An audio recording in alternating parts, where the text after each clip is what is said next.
Welcome to the Resilient Retail Game Plan, a podcast for anyone wanting to start, grow or scale a profitable creative product business with me, Catherine Eardley. The Resilient Retail Game Plan is a podcast dedicated to one thing, breaking down the concepts and tools that I've gathered from 20 years in the retail industry and showing you how you can use them in your business. This is the real nuts and bolts of running a successful product business, broken down in an easy, accessible way. This is not a podcast about learning how to make your business look good. It's the tools and techniques that will make you and your business feel good. Confidently plan, launch and manage your products, and feel in control of your sales numbers and cash flow to help you build a resilient retail business.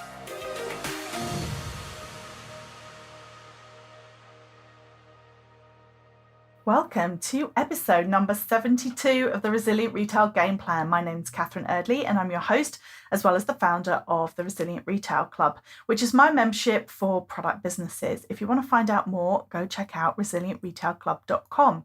And before we jump into today's episode, I'd just like to let you know that I am running a free talk on Tuesday, December the 21st. I know it's ever so close to Christmas, but if you have a bit of spare time just before Christmas hits, then come along. You can sign up at resilientretailclub.com/grow2022.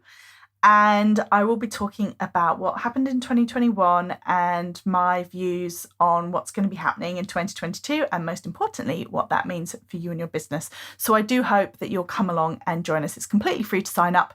And if you don't think you can come along on the 21st, then that's absolutely fine. But if you'd like to sign up, then you'll get a replay sent out and you'll be able to listen in if you do have a bit of downtime between Christmas and New Year. But on to today's episode, I'm delighted to be joined by Charlotte Pearce. She runs a business called Inkpact, and it's a fascinating business model. I've known Charlotte for, well, we're not entirely sure, but 3 to 4 years now.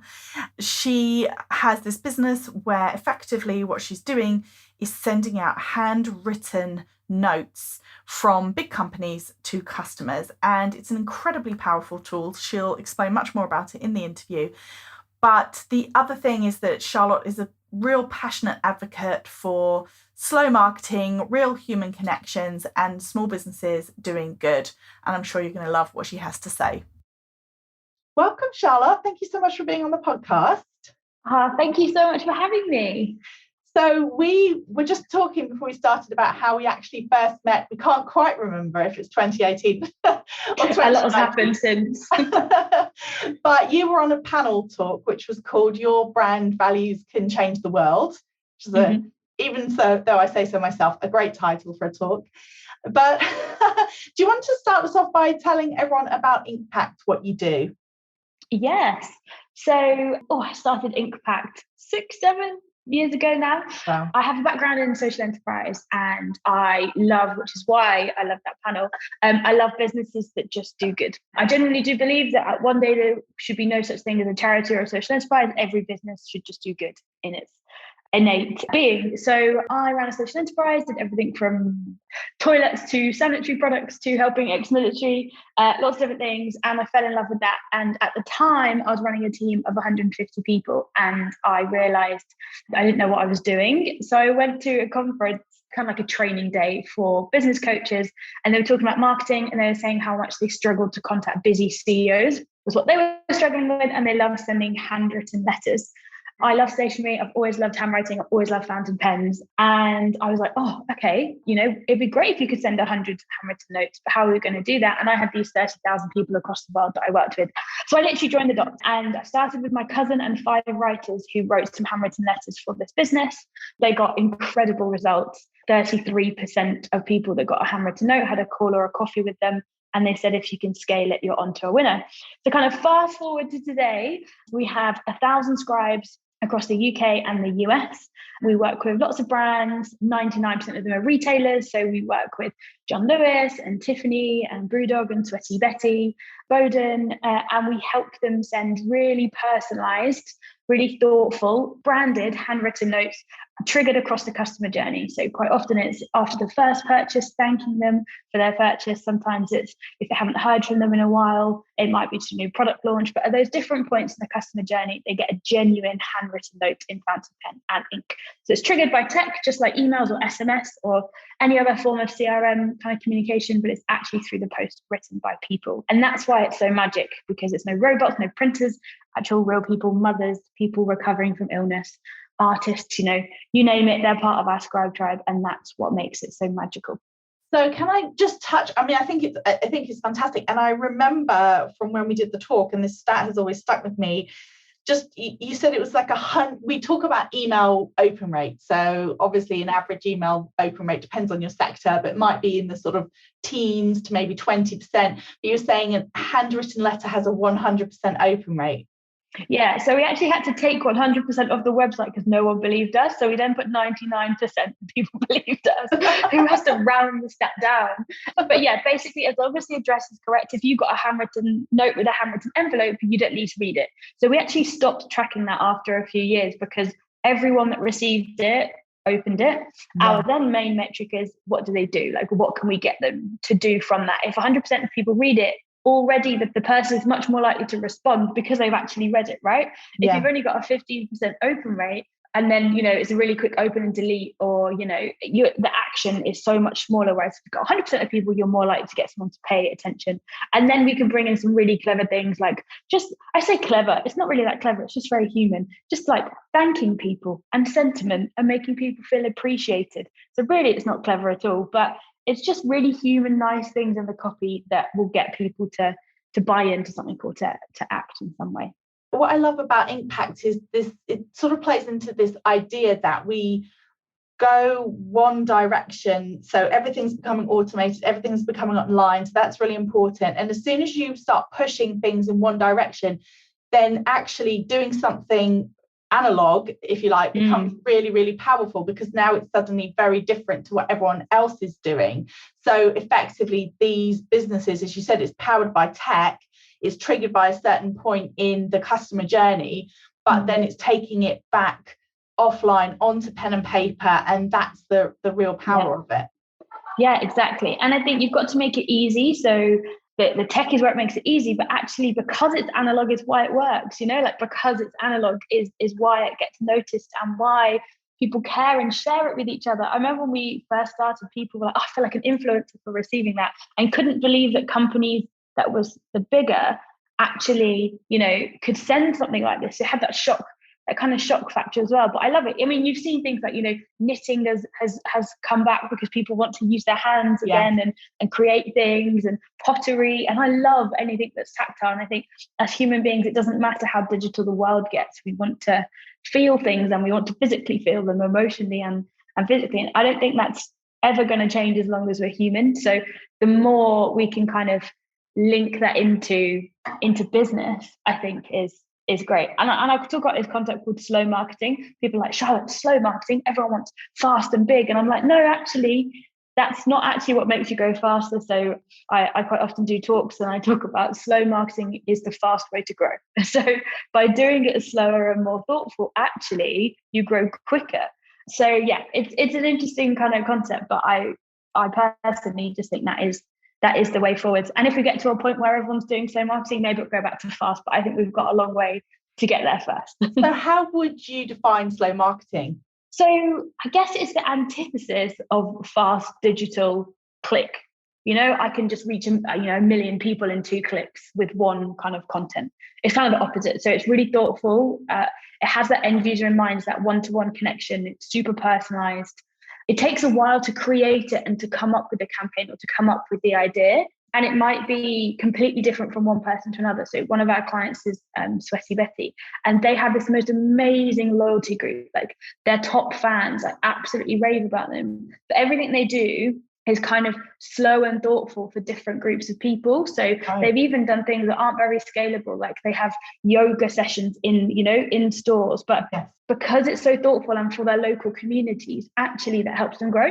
So it's almost like doing things that aren't scalable is helping them scale. So it's kind of that it takes time to create those communities, and it takes time to create loyalty. And for someone to think they can do some really kind of fast, quick marketing to get that loyalty, I think is starting to become very outdated and not working. And it costs quite a lot. It's going up and up in cost anyway. So. Yeah, that's so true. And it reminds me, I did an interview with Holly Tucker for a Forbes article a couple of weeks ago, and she talked about how she tells small businesses in particular to think about making friends rather than attracting passers-by. So passers-by being, you can do an Instagram ad and people will see it and they may scroll on by, or maybe some of them will purchase. But what you're talking about sounds like it's like that making friends, which is really powerful. And is also, what springs to mind with that is that it's very hard to replicate. So it's quite good if you want to almost not competition proof yourself, because I don't know if anyone can quite competition proof themselves, but if you've spent that time growing an organic relationship with people, do you think that's harder to replicate if a new person comes into your market? Yeah, definitely. I mean, it is literally like real life friendships and relationships in a way. I love Holly. I once did a talk with The Guardian and she was there, and I was like in awe listening to her speak, because she has that, she does create these really great relationships with people in her business, and then she helps other people do the same. But I once did a talk at like this digital marketing conference, and it was all around like effectively like quite big scale. It was called hypergrowth. So it's very kind of in that vast world.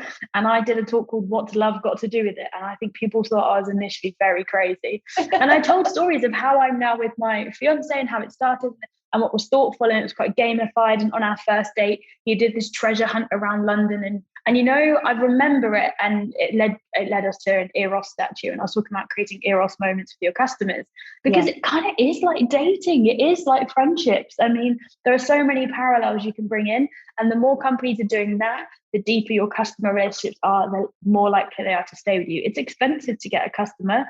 Yeah. So why would you want to keep having to go and get loads and loads of more and lose the ones you've got? It makes so much more sense to work on those relationships. But I love that, the friendship one. I always talk about it in terms of like dating and relationships, but friendships are exactly the same. They're quite slow sometimes to build and get really deep. Sometimes they can be quite complicated, but they're really worth the effort when you put them in. So yeah, I think Holly's spot on there. I think it's so interesting what you're saying as well, because bearing in mind a lot of the people who are listening to this podcast are small businesses.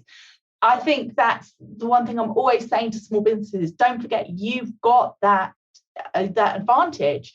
Yeah. That if you are Sweaty Betty or John Lewis, it's incredibly hard for you to have a really individualized relationship with your customer. Obviously, the individual store owners can.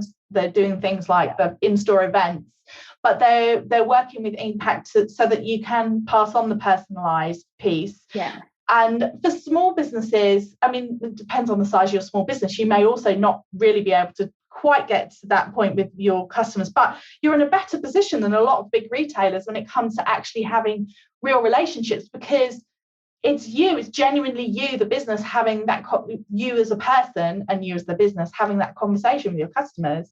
Yeah, I totally agree. I mean, I make a really big effort to shop small, and I know you do too, Gavin. I mean, it's my world. Like, we work with these big businesses, but my heart and where I shop is quite often the small businesses, the friends that I know that run things. And what is so great is they can, whenever I get a handwritten note that that owner has put in, into the thing, I do a little dance, not just because it's a handwritten note, but I can feel how happy they are that I just brought something from them. Yeah. Like, I know that they did that little dance when my order came in. And just little things like there's I can name a million small businesses, but there's one called Little Beacon that I've recently just had a baby, and I was just like in love with her. She does like muslins and linens, and they're just beautiful, like they are literally hand painted, pretty much. They're hand stamped. And on one of the orders, she kind of noticed that I brought quite a lot from her. So she sent me a message on Instagram, and then she'd made a little discount code because I brought so much from her with my boy's little name, Iro, as the discount code. And it's just, little things like that you're like, oh, you knew his name because you obviously clicked on my Instagram, saw the picture of him, and I put his name. It's just little things like that big businesses just can't replicate that in the same way that she could. And so she kind of included it in the next order, like, oh, I hope Iro likes his muslins. And it's just little things like that just make me so happy when brands do. And I think it's really hard to grow a brand and then go backwards to that. if a small business doesn't start with that ethos, it's kind of never going to have it. So it has to kind of start with that founder when it's small. And I actually know the founders of Sweaty Betty talking about one that's gone big, and they do everything they can to keep what they had when they were small there, but it's just not as possible when you're big. So they try and replicate it. They work with us and work with others. But when you're small, you have that. So I kind of just always say, put your heart into it, and it will come back to you in waves. Yeah, it's such a nice positive message about the marketing as well, because I think that people really do feel disheartened sometimes when it takes a while and you're building that relationships, and it can feel very painstaking. We're almost having these individual conversations with your customers, but it is so important, but loyalty is just such an important driver for people's businesses that it's all worth it. It's just, even when it feels like it's intensive, as you said, it's time intensive. And I also think that people think things are really quick. Like, we look on Instagram in particular, but we look and we see this really successful business. And sometimes what looks like a really successful big growth business, and it isn't. Or we think it's been an overnight success and actually it took 10 years. Yeah. I think we have this weird thing with time. I know I had it starting Inkpact. We're a really small business. And so it's kind of, I always used to be like, oh, by now we should have X amount of revenue, or we should have X number of employees, or we should be in these many countries around the world. And actually, in reality, really good things take time to build. So not rushing and comparing to the other businesses out there, because you don't actually know. No, absolutely. And I think also what I say to people sometimes is, are you intending to wrap, are you on a time schedule? Like, right, by 3 years, I want to wrap this up and be done. Sometimes, why does it have to be this goal this next year? Sometimes you've got to save yourself some goals for other years as well. It's like you can grow over time. And also the other thing that people forget is that you can't see the other businesses that stopped. So when you're in your space, you look around you and you're seeing, well, that person's ahead of me and that person's ahead of me. But what you can't see is all the people who didn't get to where you exactly. Were. Yeah. I mean, I've been on an accelerator with Inkpact, and it's really interesting. Sometimes when I'm feeling really frustrated, like, oh, we're not there yet, I actually think about all the businesses on the accelerator, and I'm looking at the ones that are doing really well.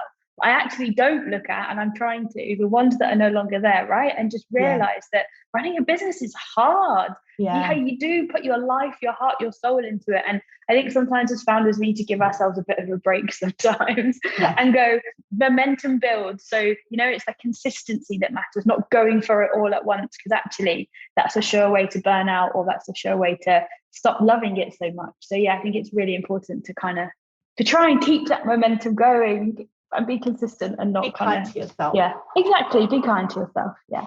So I want to talk a little bit more about your scribes. So you mentioned very briefly at the beginning about how there are all different kinds of people from different walks of life. But can you talk a little bit more about the kind of people who you have actually writing your handwritten notes?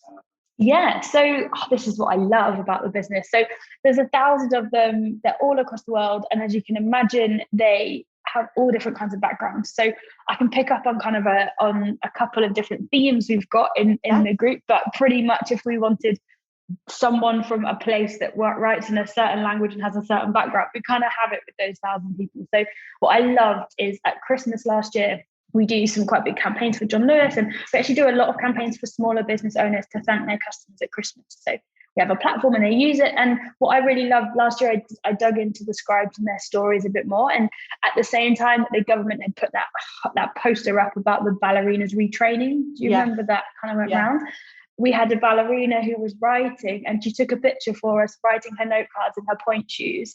And we put it next to the other one going, she's not retraining, she's just keeping her income going whilst she's waiting to go back to the stage. And it was that kind of story that it really hit me, particularly during the pandemic, where people were losing their jobs or they were furloughed, and they had to look after their families. So it was just amazing for us to see them writing. And they weren't willing to be retrained. She was like, I'm a ballerina, I love it, but I'm happy to write whilst I don't have a job, and then I can go back to being a ballerina and I might top up my income. So we've got ballerinas, we've got lots of people in the arts, artists. We know that artists' income sometimes go up and down with different things, and they kind of top up their income with handwriting. We have a partnership with Macmillan, and we've worked with Macmillan for a number of years. And so we have a group of our scribes that are recovering from cancer, or maybe looking after someone who's recovering from cancer and therefore might not be able to get your typical 9-to-5 job, or might not have the energy levels, or is not safe for them to leave the house. So they can write at home with their families or their kids, and so we try and partner with charities where we can to get groups of people that can't get a 9-to-5 job when it's not possible. And I remember we had a writer called Rebecca who was the same age as me. A few years ago this was, and she just said, I remember coming into the office once. Back then we had a little warehouse in Brixton. Now we've got a massive warehouse in the Midlands. But she came in and she was helping us pack up one of these orders, and I remember just kind of hearing her story and being so inspired that she'd had to drop out of university because she got cancer, and she couldn't leave the house because she was really susceptible to get ill. Yeah. And she just said, I'd lost my confidence, and I started writing for this community, knowing there were hundreds more of us, joining in on a Facebook group. And then till I got my confidence back, and I'm about to go and apply for a job at Macmillan to work in their kind of fundraising team. And she did, and she got the job, and it was really sad to say goodbye to her as a scribe. But just to know that we were that little place, safety for her to earn some money, to get some of her independence back, and then her to move on. So we love it when scribes do that. They pop in, they do some writing for us. They might need to earn some extra money to support their kids, and then they normally go on. So our kind of mission is to help people move their lives forward through writing. I mean, they can stay writing for us for years if they want to, but we don't mind them kind of dipping in, writing, and then moving on to whatever's next for them. And if we can be that stepping stone, then that's great. But yeah, all walks of life, male, female, older, younger. I think our oldest writer was 80 something, and wow. Our youngest writer was, I think we do start it at 18. But yeah, so I think, yeah, that's what I love about it. It's so inspiring when you hear these stories, and the fact that you've been able to create employment for people who might not otherwise be able to access it. So I guess, is that for you part of your mission as Inkpact then, is doing good through the Scribe program? Yeah, exactly. So like I said earlier, like I really believe that there shouldn't be this thing called social enterprise even, or really in charity, because businesses have such a power to do good by the fact that they have business. And actually, if all the businesses did good, then there wouldn't be this need for charities to have to fundraise, businesses that have so much capital in them. So when I started Inkpact, I loved that for every pound we got from a John Lewis, we were paying a percentage of that to a person. And they did work for it. It was not, it's not charity, but actually they got skills from doing that too. So it was always this: as soon as we've got a client, we give more to writers. The more clients, the more writers, therefore the more money we can give to them. And it was that it was scalable, and it still was definitely a profit where we're trying to be a big money driving business, but always a percentage of that money goes to the scribes, which helps their lives. So it meant that we could attract investment, and we can get big, and we can scale, but every time we scale, they scale too. So it just meant there's always that. Someone can't come into our business, an investor or someone, and go, okay, we're getting rid of the scribes, because it is the scribes. Yeah. No one could ever come in and try and change our social mission. Sometimes businesses can potentially add on a social mission, which I still think is better than not having one at all. But it can be a side thing, or it can be like a bit of an afterthought. I'm always about businesses where it's not an afterthought. It has to be core, so no one can ever turn it off. And that's what's going to have the most impact. But like I said, I'd rather a business had it as a separate bit than not have it at all. But in my eyes, the strongest ones are the ones that are the core part of the business and what they do. So if somebody's listening to the podcast and they're thinking to themselves, okay, what could I do in my business to help it do more good? I'm sure that's grammatically not correct. What would you suggest? Oh, great question. I'm not sure if it's ever going to be a one size fits all, but the best advice I could probably give is I always look for things that have 3 wins. So I talk about 3 wins a lot. So in Inkpact, you've got, if we grow, it's a win for us. It's a win for our clients because they make more money and they have more engagement, and it's a win for the scribes. Where possible, we try and make 4 wins. So all of our we do a range of gifting. So corporate gifting is particularly very plasticky still, and not very nice. And it's still the way. So we have a range of eco-friendly, beautiful gifts in which we use small businesses to do that. So we work with Facebook, for example, and we do all of their gifting for them, but we do it with local people to me where I am, or actually just people I found on Instagram with beautiful handmade candles and cactuses and things like that. So if you can do 4 wins, it's amazing. So we try and add the environmental element in where possible, but our core business is 3 wins. So it's just trying to look at your business and go, okay, if it's a win for me and I win for the customer that maybe receives this, what is my 3rd win? And that can be anything from, let's say you have a shop and you have your products in a shop. who are you employing in that shop? Could that be someone who, can you open your remit of who you might get employed to someone who maybe would struggle to find employment otherwise? Just a really simple example. Yeah. Or what can I do with my shop to help the local school to come in and use the shop for different things? It's like, what else can you add as a win if you can? If you can make that core, then that's amazing. If not, then what is that other win you can do as a give back, I think. But yeah, it's not going to be a one size fits all, but it definitely is a great question to ask yourself. Yeah, it could also be something like a percentage of sales to charity, which is what we've been talking about. I had Veronica from Work for Good on the podcast a couple of episodes ago, and that may be not quite as core as who you're employing, but I suppose if it's a first step for you as a business, because it's one of the things that's probably easier to bolt on than some of the other elements, but definitely a really great question to ponder on. And sometimes these things like evolve, right? So there's a lot of the models where you buy one, you give one. So, I know someone who runs Stand for Socks, and every time you buy some socks, they give a pair of socks. And that model is also really great to see who you can impact by what you're doing. So, just getting creative with it and knowing that, there's always that option to give a percentage to charity. And I think that, every business should do that. And what else can you do on top? And have fun with it and get playful with it and find something that you find really passionate. And that's always what brings the customers in as well, isn't it? That's those Eros moments. I love that. Yes. Yeah, exactly. A lot of in fact, when we are selling Inkpact and when we're having these first conversations with brands, we try and get them to say who's written the notes. So in the past, it's been like, okay, this is from Brewdog and it's from Brewdog. Whereas now it's like, words are from James, but actually it's handwritten by a mother in Yorkshire. It's making Brewdog look much better for choosing their suppliers very well. You know what I mean? So it's helping the whole conversation, and people with the movement of the B Corp and people that are caring about their supply chain, by using someone like us, it's not just nice that we use those scribes, it becomes a reason why their customers shop with them. It becomes a reason why they get that certification. You add it into the core of the business. So I like that. It's definitely changing. Even 6 years ago, people didn't want to write that on the notes. It wanted to be from the business, and now they love writing it on the notes. So there's already been a shift. Customers really, really do care about what businesses they're buying from and their supply chain. I think that will only get more as time goes on. So I just want to touch briefly before we wrap things up. I feel like we could chat about this all day. It's such a fascinating topic. But so you mentioned you recently had a baby. Congratulations. Thank you. So you started Inkpact, as you said, 6 or 7 years ago. How have you found that your role has evolved as the business has grown and changed? And as I suppose your life has changed, moving from being a startup entrepreneur to a business owner / mum / all the juggle. Gosh, yes, this has been my biggest. I say it has been my biggest lesson. It continues to be my biggest lesson.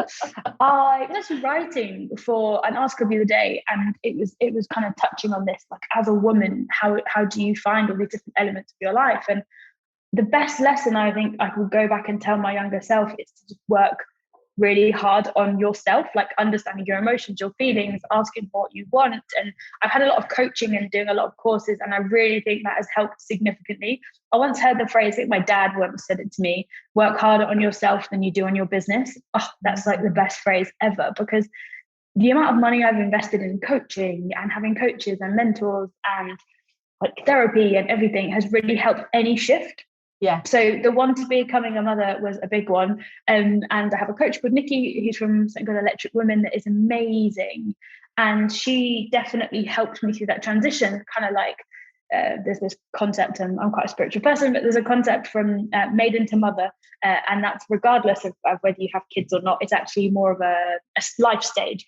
And you do kind of have to say goodbye to a chapter and move into another chapter. And it's been really hard because mum guilt, and I went back to work pretty much after 6 weeks, and at 3 months I was full back, and my partner stays at home a lot, and there's just a lot of judgment still out there around choices that particularly women make. I think it's safe to say that. And so all the resilience of starting a business actually really helped me with that judgment. But at the same time, running a business is all encompassing and doesn't always give you the time and the freedom to be with my child, for example. So I kind of have to look at it. I try and reframe everything and just say, I'm really excited as Iro grows up that he's got a working mum who runs a business, and he can see that for himself, and he can still see that I love him. And when I am with him, I'm super present and I'm there, but actually I go away and do these things. And, hopefully he'll be really proud of that, which means as he grows up and he, is in relationships or maybe has kids himself,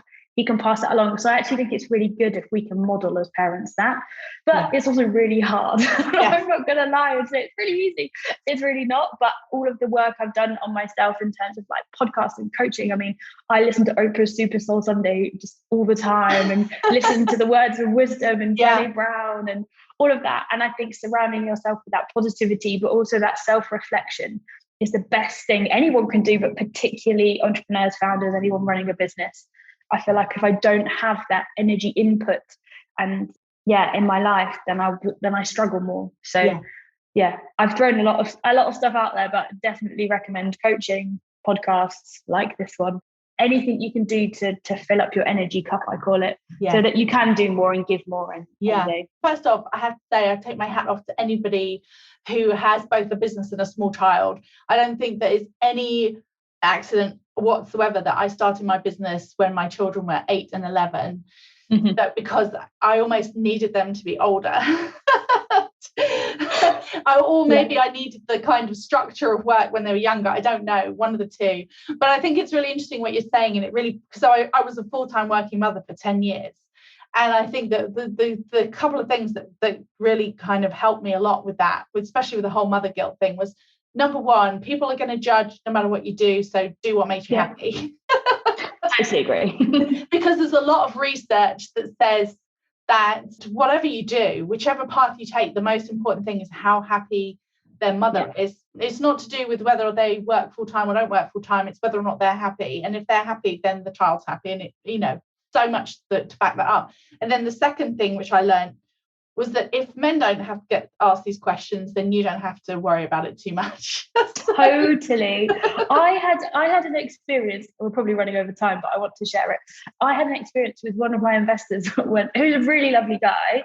However, it showed me that even really lovely people still have this innate thing, which is maybe not their fault, but they need to look at it a bit more. Which was, I said, I'm having a baby, blah, blah, blah. I kind of made the announcement. And then I had this message, we need to talk. So, okay. So I'll have a talk. I didn't know didn't even think it could be about that. Kind of just had a talk and think, how are we going to get through this? And I'm like, get through what? It's like, you having a baby? And I was just like, my actual initial response was, you wouldn't have asked my male co-founder that question if he'd have just said he was having a baby. You would have just said, congratulations, I'm really happy for you, and moved on. Instead, it became this whole conversation, this topic, how we could get through it. And I remember thinking, I thought the world was a bit more advanced than it actually is, maybe, but it's up to us. I think in a way, I can't control him, but I can control me. And I love talking about it and showcasing what it's like as a mom. And I try and be as real as I can on my Instagram and things, because the more we can see working women, the more that we realize it's fine. If that's what you want to do, it's also totally fine. You don't want to go back to work, like you said, that's going to make you happy. But the judgment bit and the pulling people out when actually you wouldn't have asked a man that same question that needs to change. That bit needs to. And we don't talk about dadpreneurs or working dads. So no, I know, crazy, isn't it? But yes, I hadn't realised until I became a mum what happened when you say I went back to work after 6 weeks, and I chose to. I had planned to have 3 months completely off, but my brain wanted to work. Like it was already working in my head. I'd rather be fully at work and I'm fully present with him. I was being half present with him, and it was better for everyone. So you do you, people. I think that's the most important thing. You do what you want to do. You do you. Well, thank you so much. I feel like you've shared so many gems, and thank you so much for telling us about your wonderful organisation. And do you want to just finish off by letting everyone know where they can go to find out more about Inkpact? Yes, of course. So inkpact.com is the main site. We're also at Inkpact, and that's INKPACT on all the socials. And if you do want to follow me and my journey, I share a little bit on Instagram in particular, and it's Charlotte Pearce __ because there's way too many Charlotte Pearces out there. And I'd love to hear from people. If anything on this podcast has sparked any kind of conversation, question, or anything, please do reach out to Inkpact or myself. I'm very happy. I love humans and meeting people. So please do reach out. As always, thank you so much for listening to the podcast. I appreciate absolutely every single one of you. And I especially appreciate it when you come over to Instagram at Resilient Retail Club and say hi. So many people drop me a note after they've listened to an episode and tell me what they thought about it. And I'd love to hear, what did you think after today's episode? Will you be putting any of these personal touches or those Eros moments into your own business?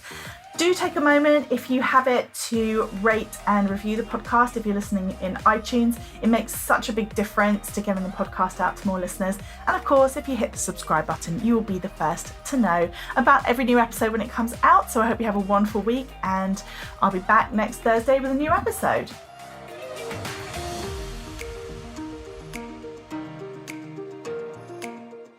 If you've enjoyed this week's episode, then I invite you to check out resilientretailclub.com. The Resilient Retail Club is the membership for anyone wanting to start, grow, or scale a profitable product business. No more trawling Google trying to find the answers to your questions or wading through general business advice that speaks mainly to service-based businesses. Whether you're still at the idea stage or you've been going for a while but want to get more focused and organised when it comes to your business, the Resilient Retail Club is the place for you. With a library of courses tailored to creative product businesses, several live sessions a month, and a supportive and active community, the Resilient Retail Club is the perfect membership to help you hit your goals faster. Check it out at resilientretailclub.com.